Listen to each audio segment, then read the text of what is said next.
So I did a recent video on why people with dementia deny what's going on with them. I neglected to mention agnosia, which is just a fancy term for you don't know what you don't know. People living with a cognitive impairment eventually get to the point where they don't know they have a problem. You're the problem. But today I want to tell you a fascinating story.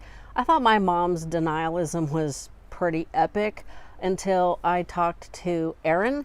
Her mom got a diagnosis of Alzheimer's and mentally flipped out, totally understandable, and literally moved out of the country.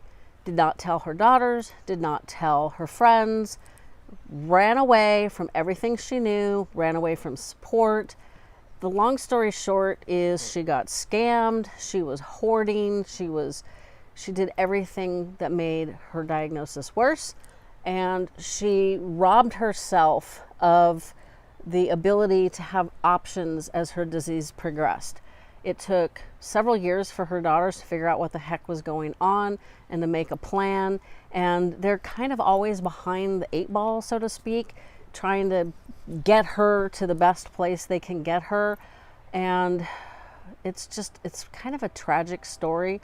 The thought of fleeing the country because you have dementia or some form of dementia is kind of funny, but it's really mostly tragic.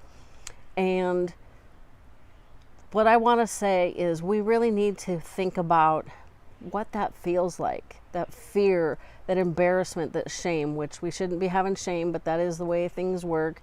And just the lack of being able to process what's going on because we have a disease that's affecting our brain, and what affects our brain is going to affect how we think, right? So just give that some thought, and hopefully your loved one won't flee the country if they find out they're living with a cognitive impairment.